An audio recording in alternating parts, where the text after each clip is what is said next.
Құран оқыған кезде, немесе кітап оқыған кезде көп адамдардың ең басты уәжі ұйқым келеді дейді. Мен Құран оқып бастаймын, немесе кітап оқып бастаймын, сосын мен ұйқым келеді. Мен не істеуім қажет?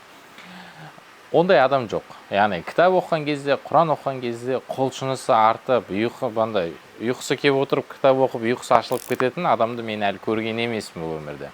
Сол себепті бұл әрекет табандылықты талап етеді, сонымен бірге бізден талапшандық болуды талап етеді. Мысалға, мен не істеймін? Өзімнің тәжірибемде, егер Құран оқып отқан кезімде, немесе кітап оқып жатқан кезімде ұйқым келетін болса, ол кезде мен тұрып оқимын. Тұрып тіке тұрамын, кітабымды немесе Құранымды оқи бастаймын. Егер ол кезде де менің ұйқым келетін болса, онда жүремін. Яғни жүріп тұрып оқуға тырысамын. Адамдар айтуы мүмкін, көзге зиян деген секілді. Мәселе ол жерде жылдамдық емес, мәселе қозғалыста болу. Арасында барып бетімді жуып келемін, таза ауадан тыныс аламын. Мысалға, бұрынғы ғалымдардың өмірінде болған, олар Құран оқыған кезінде, осы іліммен айналысқан кезде ұйқылары келмеу үшін аяқтарын мұздай суға салып отырған деседі. Сол себепті біз кейде алғашқы қиыншылық немесе болмашы бір сылтауларменен даму жолында руханияттағы бандай бір Құран өте қасиетті болған нәрсені оқу барысында ешқашан жалқаулық танытпауымыз қажет. Ұйқым келе ме? Онда тұр, жаттығу жаса. Мысалға, таңертең мен ұйқымды ашып алу үшін не істеймін? Бірден тұра сала мұздай суымды ішемін, немесе жылы суымды ішемін, жаттығу жасаймын. 5 рет отжимания жасаймын, немесе 10 рет пресс жасаймын. Солай денемді бір қыздырып алу арқылы ұйқымды ашып аламын. Кейде кітап оқып отырған кезде де, егер мен ұйқым ашылмай бара жатса, бетімді жуып келемін, мұздай суменен ода да болмаса, о кезде тіке тұру болмаса, жүру да болмаса, о кезде жаттығу жасау. Яғни адам осылай әрекет етуі қажет. Бір рет істедің, болмай жатыр деу менен біз ешқашан жетіске жете алмаймыз. Сен ешқашан қари бола алмайсың, егер өзіңнің әлсіздігіңе қарсы жүрмесең.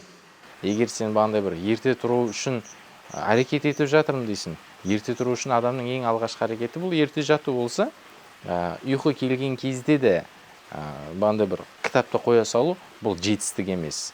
Кітапты ашу жеңіс болса, енді жеңісті ұстап тұру, ең болмағанда 2-3 бет оқу. Кітапты аштың, бір бет оқыдың, ұйқың келді, жаба салдың. Бұл болмайды, бұл сылтау. Енді бұған қарсы жүру, нағыз жетістік осы нәрсе. Құран, оңай емес, ауыр, бастапқыда ежелеп оқисың. Бір бетті 5 минутпен 8 минут аралығында бітіруің мүмкін. Бірақ қаншама сауап бұл оңайлықпен беріледі деп ойлама. Әр нәрсенің өзінің құны бар. Сол себепті кітап оқитын кезде осы нәрселерді ескеру қажет. Құран оқитын кезде сонымен бірге ас үйде, жататын бөлмеде, қараңғы бөлмеде, немесе ұйқы шақыратын атмосферада Құран кітап оқымауды кеңес беремін. Кітап оқитын отыратын орындығың қатты болсын. Егер орындық қатты болатын болса, ұйқымызда келе бермейді. Одан кейін арнайы бір локация болатын болса, мысалға менің кітап оқитын, Құран оқитын отыратын орным немесе жерім болатын болса, бұл тіпті жақсы. Әдеттенген мида бұл нәрсеге жайлап әдеттене бастайды. Біз бұдан алдыңғы сабақтарымызда YouTube'да айтқанымыздай 21 күн, 66 күн, 90 күн, 40 күн адам үйреніседі сол нәрсеге. Сол үшін бір әрекетті, бір кітап оқу қабілетін немесе күнде бір пара, жарты пара Құран оқуды бастадыңыз ба, бұл нәрсеге ұйқы келді деген нәрсе сылтау бола алмайды. Құран кітаппенен кітапты жабуға ұйқы ешқашан себеп болмасын. Егер бұл нәрсе себеп болады екен, бұл біздің жетістігіміздің тежеушісі, тосқауылшы болатынын ұмытпаған дұрыс. Сол үшін тағы қайталап айтамыз, ескеру қажет.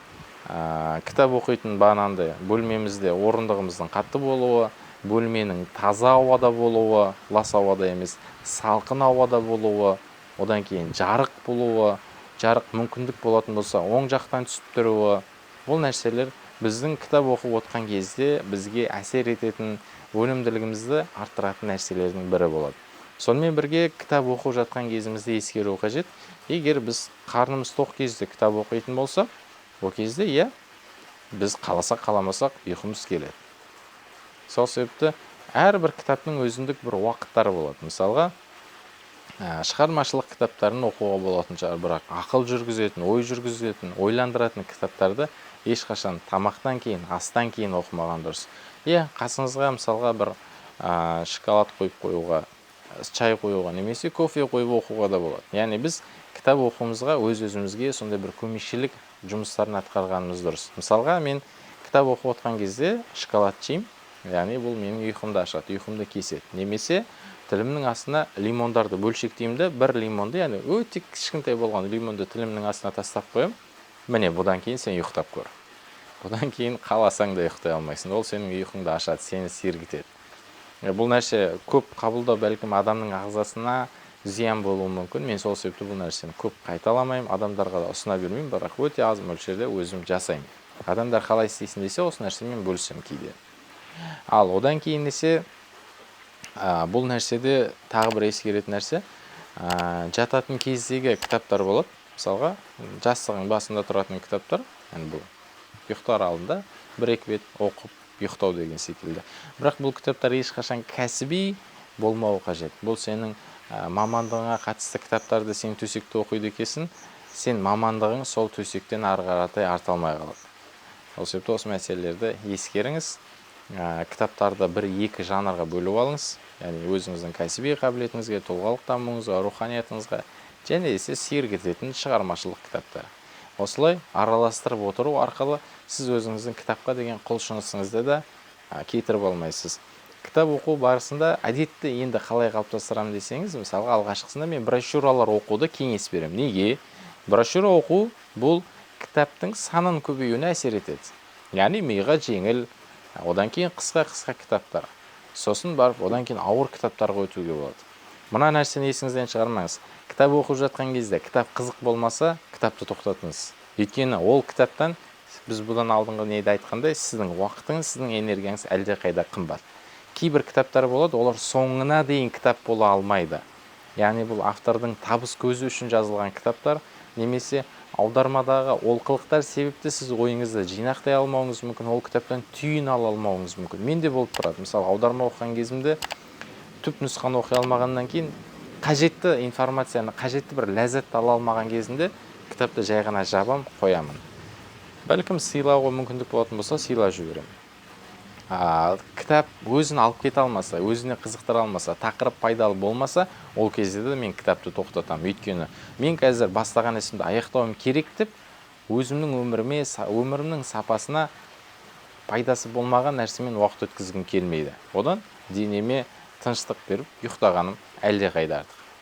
Біз кейде осындай бір өкінішті нәрселер бар, кітапты тоқтата алмаймыз. Бұны үйрену керек. Өйткені кітап бұл сен сұрақпен баратын, саған пайда беретін, сөзсіз өміріңнің сапасын көтеріп отыратын бір құрал ретінде қарауымыз қажет.